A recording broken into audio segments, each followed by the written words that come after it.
Assalamualaikum warahmatullahi wabarakatuh. Bismillahirrahmanirrahim. Innal hamdalillah nahmaduhu wa nasta'inuhu wa nastahdihi wa nastaghfiruh wa na'udzu billahi min shururi anfusina wa sayyiati a'malina. Man yahdihillahu fala mudilla lahu wa man yudlilhu fala hadiya lahu. أشهد أن لا إله إلا الله وحده لا شريك له وأشهد أن سيدنا وحبيبنا محمدا عبده ورسوله اللهم صل وسلم وبارك على سيدنا محمد وعلى آله وأصحابه ومن تبعهم بإحسان إلى يوم الدين رب اشرح لي صدري ويسر لي أمري واحلل عقدة من لساني يفقهوا قولي سبحانك لا علم لنا إلا ما علمتنا إنك أنت العليم الحكيم ولا حول ولا قوة إلا بالله العلي العظيم أما بعد. Yang dihormati seluruh ya tuan kuasa masjid, tuan-tuan guru, pimpinan masyarakat, muslimin dan muslimat yang dirahmati Allah Subhanahu wa taala. Alhamdulillah, syukur pada Allah Subhanahu wa taala pada malam ni kita dapat sama-sama berada di dalam majlis ilmu untuk kita meneruskan pengajian perbahasan kita dalam kita membahaskan perkara yang berkaitan dengan fiqh ibadah. Jadi saya petik, saya ambil daripada kitab Minhajul Talibin. Mudah-mudahan kita dapat manfaat yang terbaik dalam usaha kita untuk kita memperbaiki cara ibadah kita. Bukan lagi ibadah yang kita buat dengan cara ikut-ikut, tetapi dengan cara ilmu.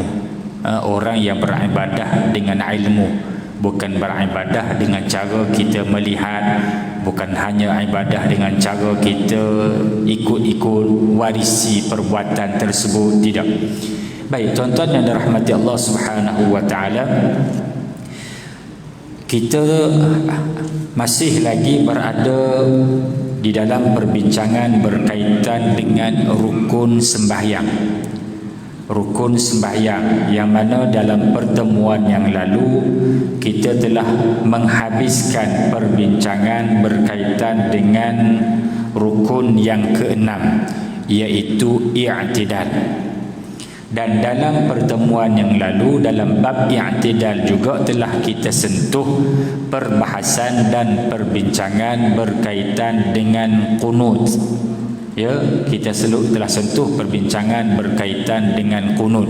Cuma tuan-tuan yang dirahmati Allah, dalam bab qunut yang telah kita sentuh dalam pertemuan yang lalu bukan suruh hafal doa qunut, tidak. Ya.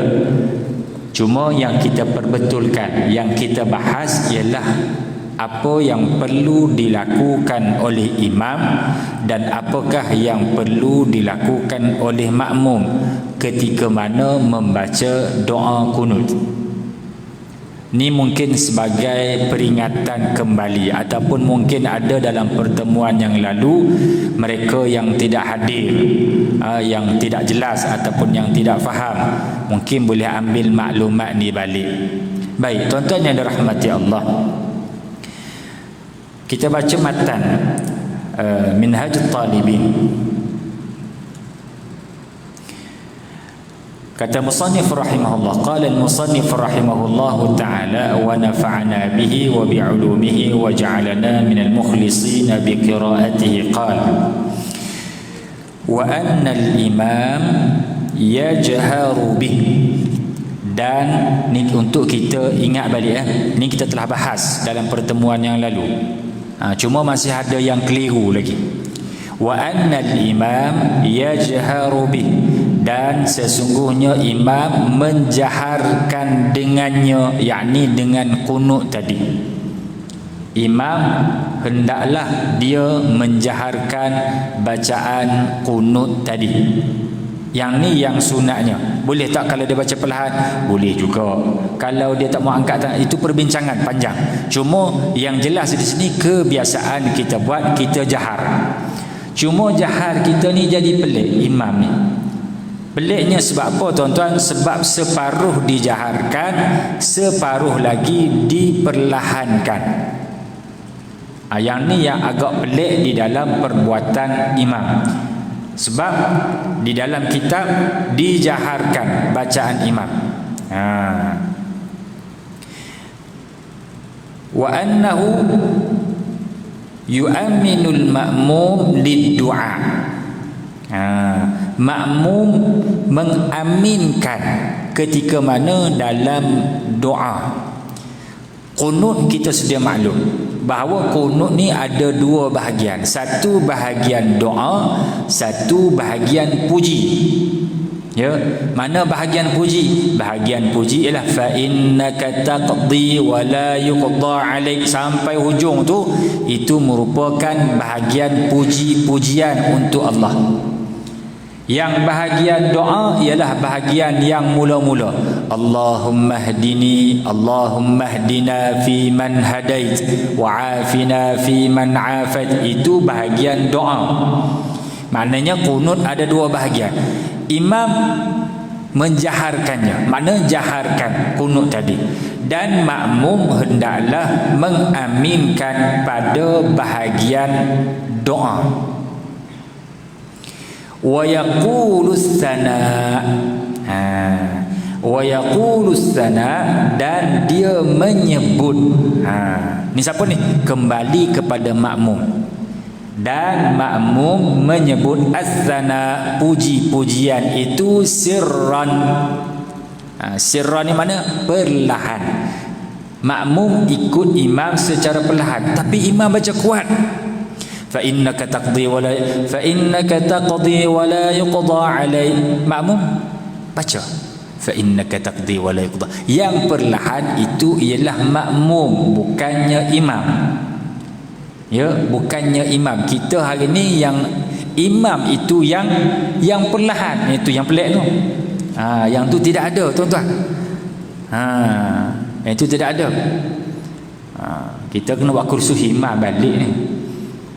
Kursus imam-imam ni dia kena belajar juga. Kadang-kadang ada benda-benda yang kadang-kadang kena perbetulkan sikit-sikit sebanyak. Bukan hanya di sinilah, tempat-tempat lain pun banyak. Yang jadi imam bila kunut perlahan di situ.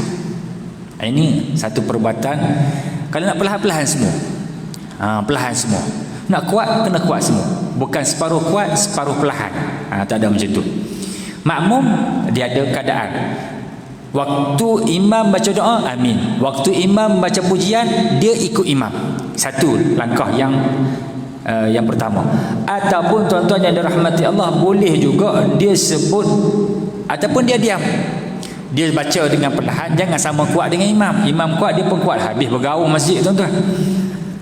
Bergaul masjid semua. Fa innaka makmum fa innaka taqdi wa la yuqda. Sama kuat dengan imam, jangan. Baca perlahan. Ataupun diam. Diam langsung pun tak apa. Sebut pun tak mau, apa pun tak mau, diam. Boleh. Ataupun kata Syekh Mutawalli, dia kata sebut asyhad. Agak-agak boleh buat tak, tuan-tuan? Esok subuh ramai-ramai pakai sebut asyhad. Kan esok tak apalah kalau saya imam subuh, kena hari lain, tuan-tuan. Tu imam yang tak biasa mufaraq, imam keluar, tuan-tuan, asyhad, tiba-tiba belakang asyhad, ramai-ramai. Fa innaka taqdi wa la yuqda alai, asyhad. Ramai-ramai, tuan-tuan. Gerun juga imam, tiba-tiba dengan asyhad. Itu di antaranya. Dan boleh juga kita sebut sadaqta wa bararta. Sadaqta wa bararta. Ini di antara benda-benda yang boleh kita buat. Maknanya ada 4 ni. Satu yang utama dan yang dipilih oleh Al-Imam An-Nawawi rahimahullahu taala ialah musyarakah. Kita baca sekali. Fa innaka taqdi wa la yuqda alaik. Bukan amin. Amin dah, amin hak mula-mula aja. Yang bab pujian ni kita ikut. Ataupun kita diam. Ataupun kita kata asyhad, ataupun kita kata sadaqta wa bararta. Ini 4 benda, 4 perkataan, 4 cara yang boleh dilakukan oleh seseorang makmum ketika mana imam membaca doa qunut bahagian puji-pujian. Maknanya yang terakhir tadi. Baik.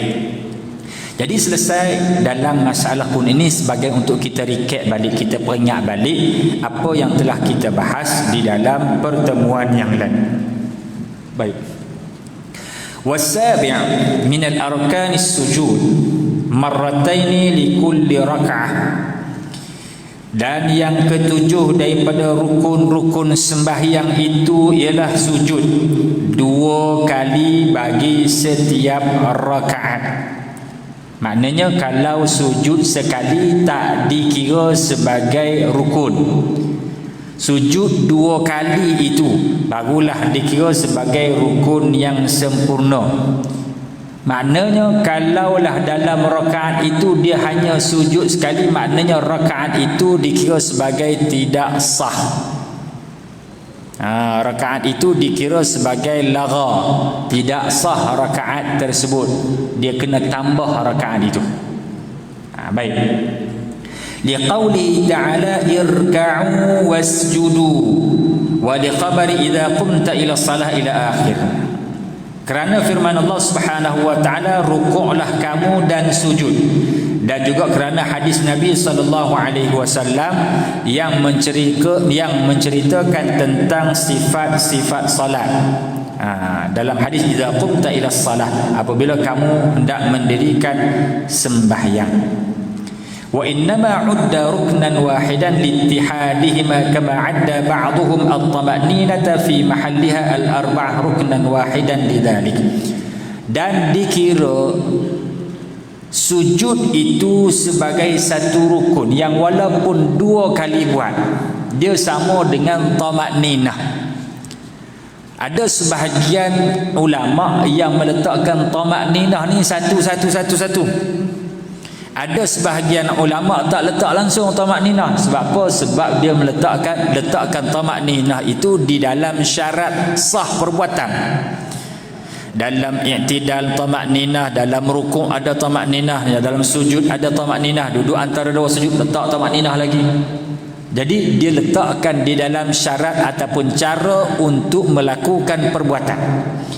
Ada ulama yang meletakkan tama'ninah ni satu, sebahagian daripada rukun. Maknanya ni sujud, rukuk dan sebagainya, akhir dia ada tama'ninah.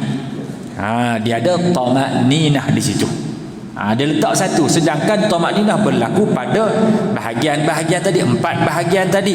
Maka tuan-tuan yang dirahmati Allah, samalah juga diambil kira seperti mana sujud ini yang kita lakukan sebanyak 2 kali, maka dikira satu.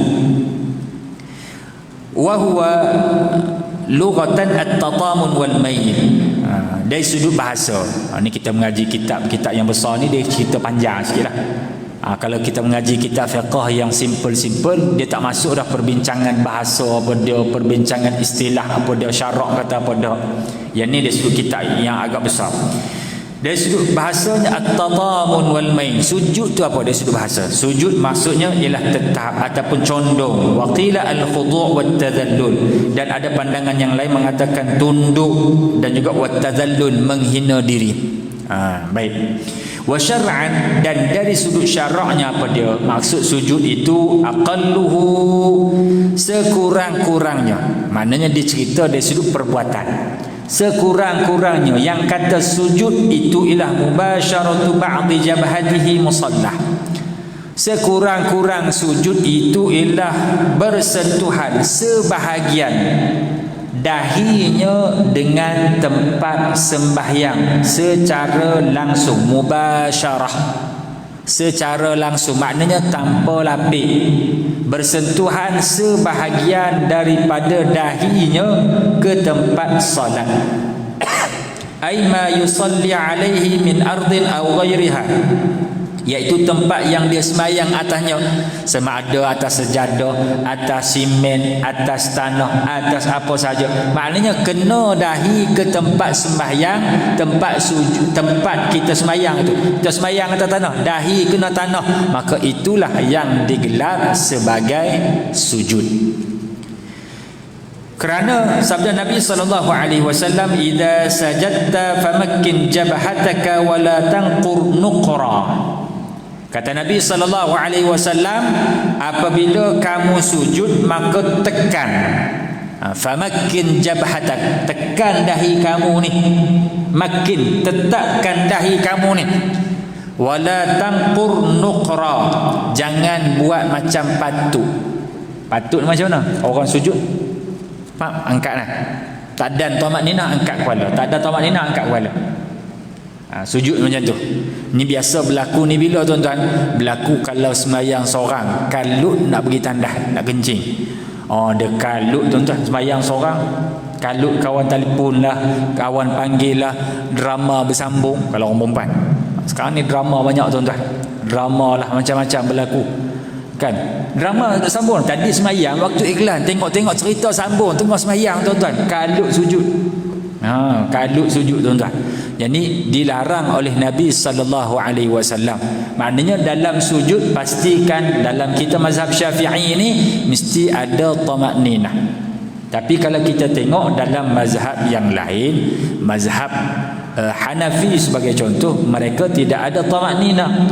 Sebab tu kalau kita tengok mereka sembahyang tuan-tuan, tak dan kalau bangkit daripada sujud ni kan, nak duduk antara dua sujud, tak dan tegak elok, sujud balik.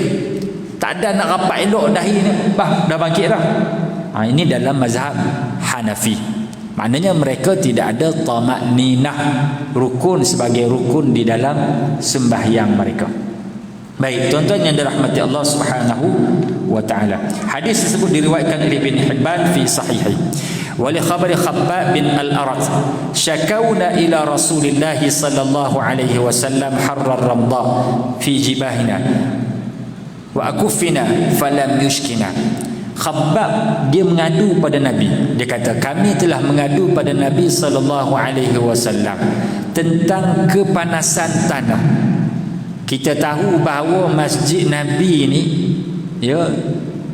lantainya tanah, panas kan. Semayang bukan ada sejadah macam kita, kapet macam kita. Kita kapet sejadah tenggelam dahi. Kapet sejadah kita sujud tenggelam, tak jumpa hidung tuan-tuan. Sahabat Nabi semayang atas pasir, atas tanah panas. Maka mereka datang mengadu pada Nabi SAW, ya Rasulullah, ni tanah ni panas sangat ya Rasulullah, ketika mana kami sujud ni ya Rasulullah, tangan kami panas kan, dahi kami panas. Maka Nabi SAW tidak mempedulikan aduan sahabat tadi. Nabi ni sifatnya penyayang tuan-tuan, sifatnya penyayang. Tapi dalam bab ini bukan tak penyayang, maknanya Nabi tidak peduli tentang apa yang diadu kepada baginda Nabi SAW.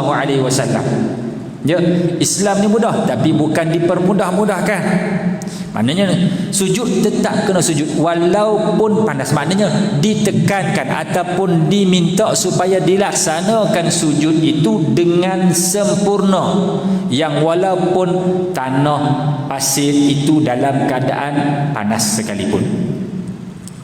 Ai lam yuzil syakwana, maknanya Nabi tidak peduli tentang aduan kami. Rawahul Baihaqi bi sanadin sahih. Falau lam tajid mubasharatul musalli bil jabhah la arsyadahum ila satriha. Kalaulah, maknanya ni kata musannif rahimahullah, kalaulah bukan wajib bersentuhan kulit dahi ni dengan tanah, tentulah Nabi SAW akan mengarahkan supaya dilapik ataupun dilindungi. Dah panas sangat, bolehlah lapik apa-apa, takkan tu pun nak ajak. Seolah-olah macam tu lah. Maknanya Nabi SAW tak arahkan, kalau panas, kamu boleh letak pelapik apa-apa kat dahi kamu, kat tangan kamu. Tak, Nabi tidak mengatakan yang demikian. Maknanya Nabi membiarkan walaupun panas, tetap kamu kena sujud tanpa lapik dan mestilah bersentuhan terus kulit kamu dengan tempat sujud.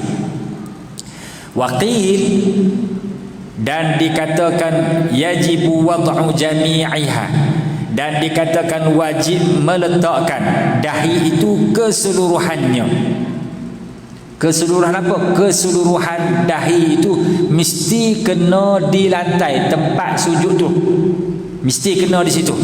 Wa 'alal awwal, dan mengikut pandangan yang pertama, Mana pandangan yang pertama apa? Pandangan yang pertama mengatakan bahawa letak sebahagian, bukan letak keseluruhan. Pandangan yang kedua mengatakan letak keseluruhan, itu wajib. Maka berdasarkan daripada pandangan yang pertama, letak keseluruhan dahi itu ialah yustahab. Bahkan al-iqtisar ala ba'dihha makruh. Bahkan kalau hanya memadai sebahagian daripada dahi saja, hukumnya makruh. Maknanya di sini tuan-tuan, tak buat yang sunat di sini jadi makruh. Dia sama juga dalam masalah wuduk tuan-tuan. Dalam masalah wuduk sebagai contoh, kita tak buat benda sunat dalam wuduk, ada yang jadi makruh. Contohnya tidak meniga-niga. Contoh kan, tidak meniga-niga, tidak basuh 3 kali. Hukumnya apa dah? Itu sunat, tapi kalau kita tinggal, hukumnya jadi makruh di situ. Baik tuan-tuan yang dirahmati Allah Subhanahu wa taala. Wa innama iktafa bihi li sidqi ismi sujud 'alaiha bidzalik. Dan dikatakan ataupun disebutkan iktafa bihi, memadai dengan sebahagian dahi itu ialah kerana sudah dikira sebagai nama sujud dengan kita letakkan sebahagian daripada dahi. Dahi kita ni tuan-tuan, kalau dahi jenis luar kan, kita letak semua kan, kita letak sebahagian kan, kita letak sebahagian, ada orang letak sebahagian, letak belah ni, letak tengah dan sebagainya kan. Jadi tuan-tuan yang dirahmati Allah, setengah orang dia letak kepala tu, dia letak asal sentuh. Bila asal sentuh maknanya kena sebahagian sahaja. Tambah-tambah kalau semayang atas simen, semayang atas kapet, atas jadah, sedap dah tuan-tuan. Semayang atas simen keras, tuan-tuan nak tekan, oi tak tekan, sakit daya. Sakit dahi tu kan, sebab tu orang tekan tuan-tuan, nak bagi nampak hitam.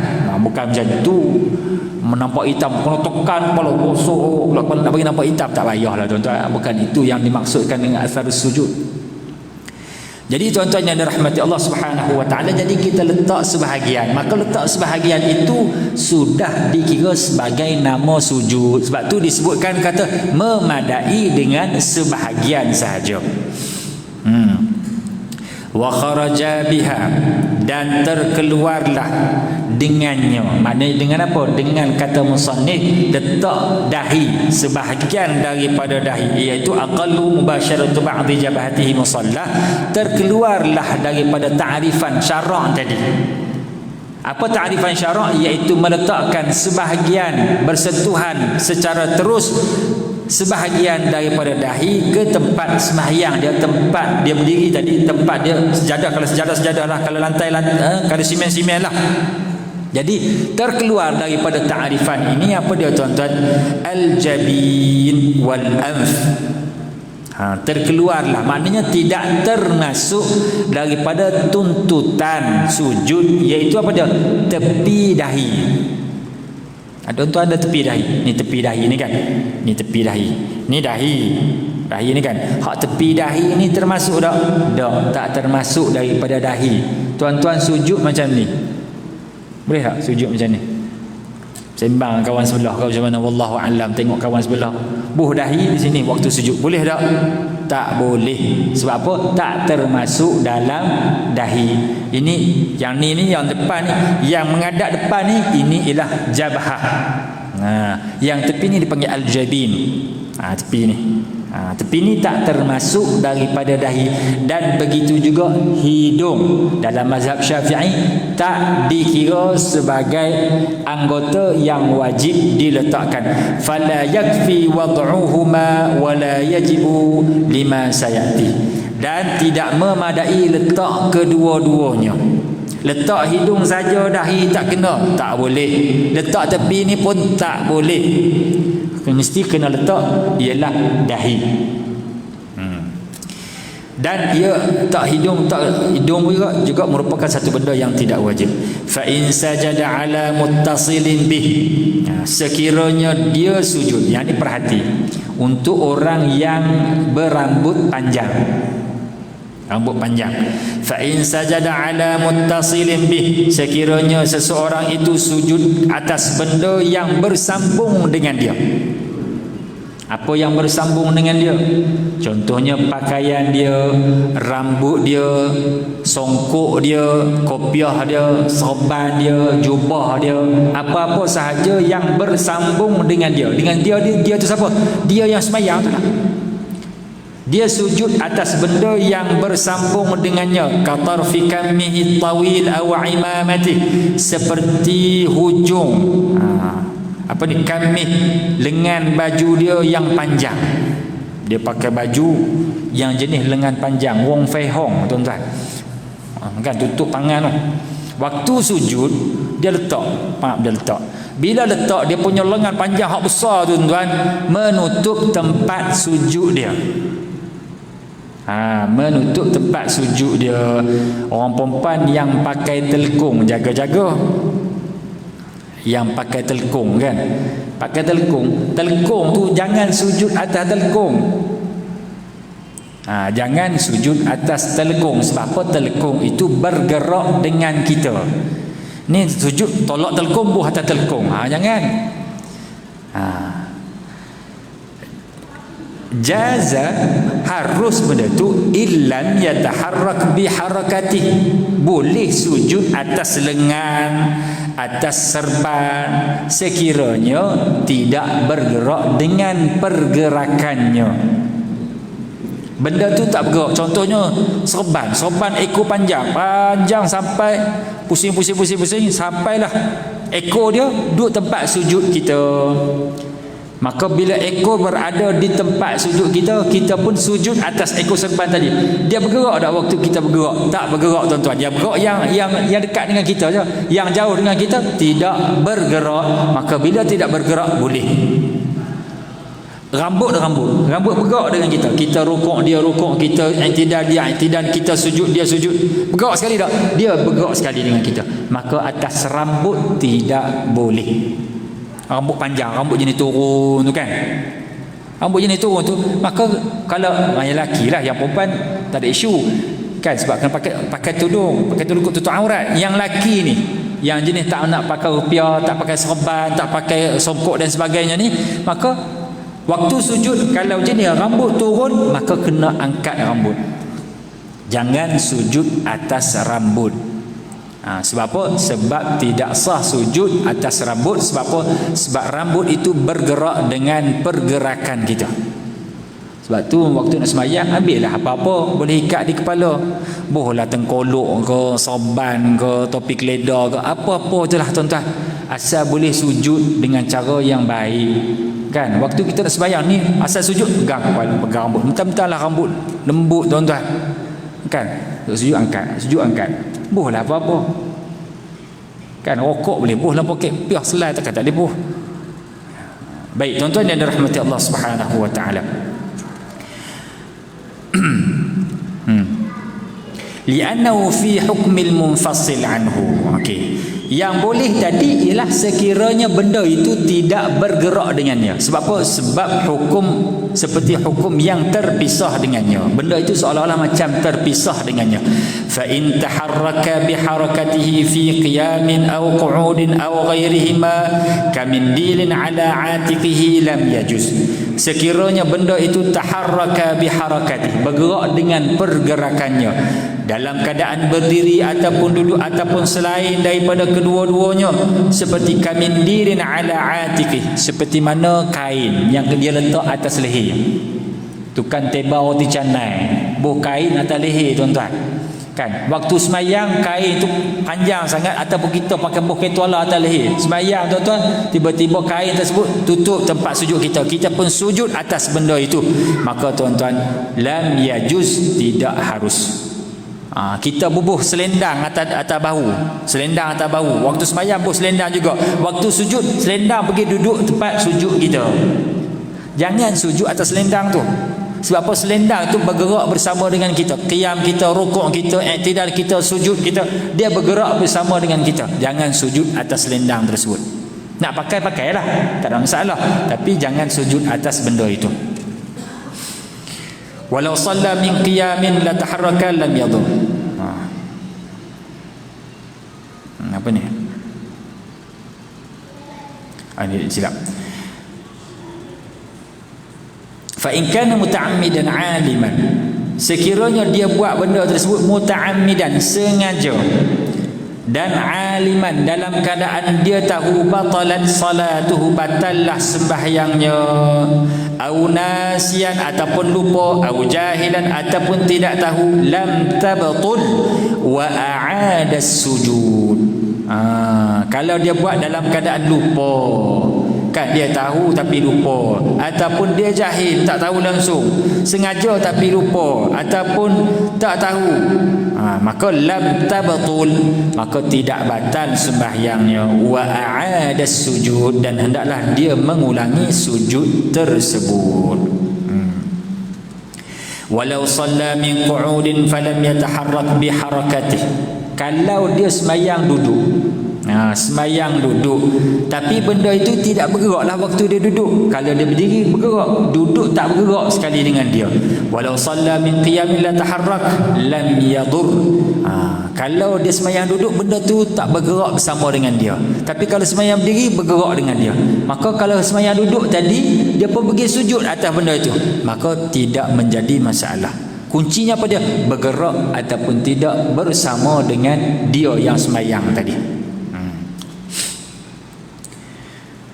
Allahu akbar. Wa farraqa baina sihhati salatihi fima idza sajada ala tarfi malbusi wa lam yataharrak bi harakatihi wa 'adam sihhatiha fima idza kana bihi najasah bi anna al-mu'tabar huna wad'u jabhatihi ala qarari lil amri bi tamkiniha kama marra.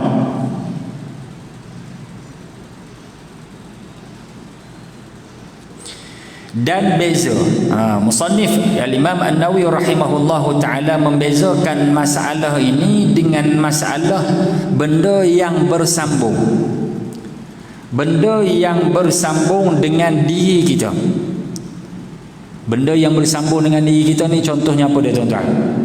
Benda yang bersambung dengan diri kita, kalau katakanlah serban tadi tuan-tuan, serban tadi kalau panjang dan dia duduk tempat kita, dia tak bergerak dengan kita, kita sujud atas dia, maka benda itu tidak menyebabkan batal sujud kita, sah sujud kita.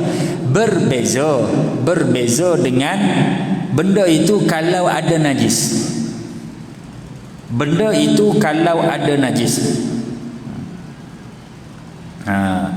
yang ni yang tak bergerak tadi sebab kita nak letak dahi, yang ni sebab ada najis. Kalau lah serban panjang tadi, dia tak bergerak dengan gerakan kita, tapi di hujung tadi yang tak bergerak tadi, tempat itu kena tahi cicak ataupun kucing kencing, contoh, ada tahi di situ, kena kencing kau kena apa di situ, maka tuan-tuan yang dirahmati Allah, yang tu tak boleh. Dia berbeza dengan masalah letak ataupun masalah kain yang berada di tempat sujud kita. Tempat sujud kita ni yang tadi ialah kalau tak bergerak dengan kita, tak ada masalah. Tetapi kalau dalam masalah suci pakaian kita, yang walaupun benda itu tak bergerak dengan gerakan kita, tapi dia bersambung dengan kita, maka tetap membatalkan salat kita. Dalam masalah najis, maknanya kalau lah serban kita ni panjang sangat, gitu, contoh serban lah panjang ni kan, jarang kita ni contoh serban panjang, contoh yang lebih, kalau yang apa ni, biasanya orang bincang berkaitan dengan mikrofon. Mikrofon ni kita lekat di pakaian kan, letak di pakaian, ataupun yang di sini kita pakai tuan-tuan. Katalah di hujung mikrofon tadi ada tai cicak tuan-tuan. Hujung mikrofon, hujung kabel tadi ada tai cicak, maka menyebabkan sembahyang tadi tidak sah. Sebab apa? Sebab dikira sebagai pakaian yang melekat di badan kita, bersambung di badan kita. Bersambung di badan kita. Jadi tuan-tuan yang dirahmati Allah Subhanahu wa taala, ini perbincangan. Ada ulama kata tak ada sampai, tak apalah. Ini dalam pandangan mazhab al-Imam Asy-Syafi'i rahimahullah. Nak ambil pandangan lain dipersilakan, tak ada masalah. Cuma ini perbincangan dalam kitab-kitab mazhab al-Imam Asy-Syafi'i. Baik, tuan-tuan yang dirahmati Allah Subhanahu wa taala. Walau sajada ala syai'in fi mawdi'i sujudihi kawaraqatin fa in intasaqat bi jabhatihi wartafa'at ma'ahu wa sajada 'alayha thaniyan darra wa in nahaha thumma sajada lam yadur. Sekiranya lau sajada ala syai', kalaulah seseorang itu sujud di atas sesuatu, sujud itu di tempat sujud dia, seperti mana contohnya khetah. Ada kertas di tempat sujud dia, tengah sembahyang tuan-tuan, kertas jatuh daripada poket, dia pun pergi sujud di atas kertas tersebut. Kertas tadi bersambung tak dengan dia? Tak bersambung, tapi dia jatuh tempat sujud dia, kemudian dia pergi sujud di atas kertas tersebut. Baik, sujud okey, tak ada masalah, tapi benda itu melekat di dahi dia. Iltasaqat bi jabhati, iltasaqat, melekat di dahi dia, dan dia angkat kepala dia, duduk antara dua sujud. Bila duduk antara sujud, benda itu melekat lagi. Wasajada 'alaiha thaniyan, kemudian dia sujud sekali lagi atas kertas tersebut. Darra, maknanya tidak sah sujud itu. Sujud yang mana? Sujud yang kedua tadi.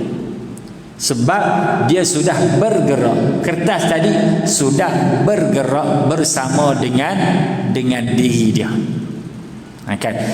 Wa innaha, sekiranya dia buang, selepas melekat tadi dia pun bangkit, kemudian dia buang kertas tadi hak melekat di dahi dia tadi, kemudian dia sujud, itu tak ada masalah. Asalkan benda itu dia buang, jangan dia biarkan pergi sujud sekali lagi di atas kertas tersebut, itu tak boleh. Walau sajada ala isabati jarhin aw nahwihi li daruratin bi an syaqqa alaihi izalatuha lam yalzimuhu al-i'adah. Ini masalah yang lain. Walau sajada ala isabah, kalau dia sujud di atas balutan, atas balutan, isabati jarhin aw nahwihi, dia ada balutan di dahi dia. Di dahi dia ni accident, terlanggar lori ke apa, accident, jatuh datar ke, tersagak muka, tersagak dahi tuan-tuan, luka tuan-tuan, maka dia pun balut. Au nahwihi, ataupun seumpamanya li darurah, kerana sesuatu darurah, luka dan sebagainya, bi an syaqqa alaihi izalatuha, dan benda itu sukar untuk dia buka. Nak buka tak boleh, doktor tak bagi buka, kan? Buka keluar nanah, keluar dah payah. Lam yalzimuhu al-i'adah, maka tidak dituntut untuk dia ulang sembahyang tadi. Maknanya boleh dengan syarat benda tu ialah darurah, bukan saja-saja. Kan kalau kertas tadi melekat juga tuan-tuan, sujud atas kertas juga, kan sama macam balutan. Ya sama, tapi yang kertas tadi bukan darurah, yang ni dalam bab darurah, tak ada masalah. Walau sajada ala lianna idza lam talzimu ma'al ima' lil 'uzri fa hadha aula.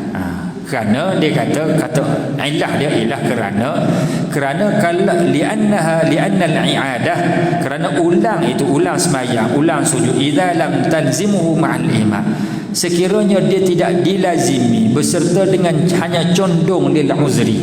Kan kita sembahyang ni ada keadaan kita tak boleh sujud, tapi kita hanya gantikan sujud itu dengan cara kita condong, bukan sujud rapat. Yang buat macam tu pun tak perlu ulang, maka yang ni lagilah utama, dia sujud cuma tak rapat keseluruhan. Yang ni lah lagi utama, tak perlu ulang, sebab dia lagi sempurna berbanding dengan hanya condong. Kan ada orang yang tak boleh turun sujud, dia hanya boleh condong, kena ulang tak sembahyang? Tak kena ulang sembahyang. Maka yang ni yang rapat dahi dia, yang rapat anggota lain, kena dengan keadaan cara sujudnya, cuma dahi saja tak boleh rapat, maka yang ni lagi-lagilah tak perlu untuk dia ulang sujud dia. Baik, wa kadza law sajada ala sya'ri nabatin sya'ala sya'rin nabata ala jabhatihi li'anna ma nabata 'alaiha mislu basharatihi. Dan begitu juga kalau dia sujud di atas rambut yang tumbuh di atas dahi dia. Kan setengah orang ni dia jenis bakar bulu tuan-tuan. bakar bulu, tak tahu, kadang-kadang budak-budak yang jenis bulu dahi, kan, ataupun ada orang dewasa yang bulu dahi, dia ada bulu dahi. Kan tadi rambut boleh tak? Rambut tak boleh. Bulu dahi macam mana bulu dahi? Bulu dahi tak ada masalah. Sebab apa? Itu dianggap seperti kulit dia. Zakarahul Baghawi fi fatawaihi wa illam yattali alaihi Isnawi faqala yuhtamal al-ijza' mutlaqan. Baik. Jadi benda ni disebut oleh Al-Imam Baghawi di dalam fatwanya. Adapun Al-Imam Al-Isnawi mengatakan ini dalam masalah balutan tadi, yuhtamal al-ijza' mutlaqan. Sujud di atas balutan itu dikira memadai, bidalil annahu la yulzam al-mutayammim naz'uhu, dengan dalil bahawa orang yang bertayamum tidak wajib untuk buang balutan tadi. Kan balutan di muka kena buang tak boleh buang dah, sebab nak ganti pun nak ganti di situ, maka tak wajib untuk buang. Maka begitu juga dalam masalah yang ni, wa huwa muttajah summa qala wa awjah minhu annahu idza staw'abat al-jabhah kafa. Dan pendapat yang aujah di kalangan ulama Syafi'iyah, di kalangan ashab Syafi'i, mengatakan bahawa sekiranya balutan itu memenuhi dahi kafa, maka memadai. Wa illa, dan sekiranya tidak, wajaba an yasjuda 'ala al-khali minhu liqadratihi 'ala al-asli. Kalaulah balutan itu hanya separuh saja, separuh saja, maka sudah memadai, ataupun bolehlah untuk dia sujud di bahagian yang tidak ada balutan. Kalau sebelah kanan ada balut, sebelah kiri kosong, okey, sujud sebelah kiri. Kiri itu maknanya di bahagian yang masih dikira sebagai dahi. Ada pandangan yang atas tadi kata tak apa kalau kita sujud atas balutan saja pun tak apa. Pandangan yang lebih detail, Al-Imam Al-Isnawi kata tak ada masalah kalau balutan itu, maknanya kalau balutan itu berada di sebelah kanan, sujud sebelah kiri.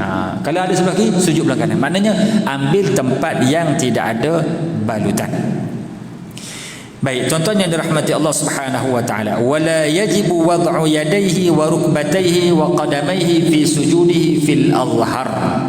Dan tidak wajib meletakkan dua tangannya, dua lututnya, dua kakinya di dalam sujudnya pada pandangan, satu pandangan, ikut satu pandangan fil azhar.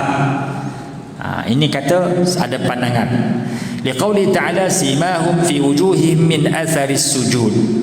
Tanda mereka dalam wajah mereka itu pada kesan sujud. Wal khabar al-mutakaddim idza sajadta famakkin jabhatak. Kerana dalam satu hadis yang lain, apabila kamu sujud maka hendaklah kamu tekan, pastikan dahi kamu.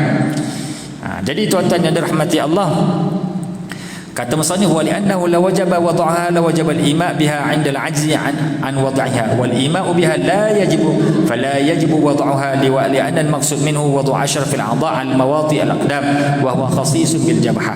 Jadi tuan-tuan yang dirahmati Allah Subhanahu wa taala, maka di dalam ayat tadi seolah-olah, dalam dalil tadi seolah-olah hanya meletakkan anggota sujud itu hanyalah dahi sahaja. Ifraduha bidzikri, kan Allah Ta'ala sebut satu jabhah saja, dalam hadis pun jabhah juga. Itu seolah-olah menunjukkan bahawa jabhah itu sahajalah anggota sujud. Dan kata Al-Imam An-Nawawi rahimahullahu ta'ala, qultu al-azhar wujubuhu wallahu a'lam.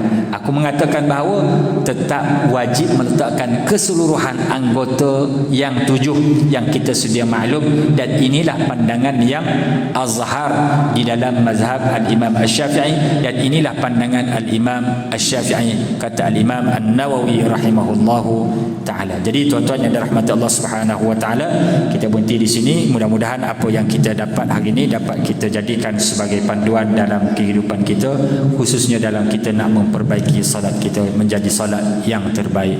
Wallahu alam, wa sallallahu ala sayyidina Muhammad wa ala alihi wa sahbihi wa sallam, walhamdulillahi rabbil alamin. Assalamualaikum warahmatullahi wabarakatuh.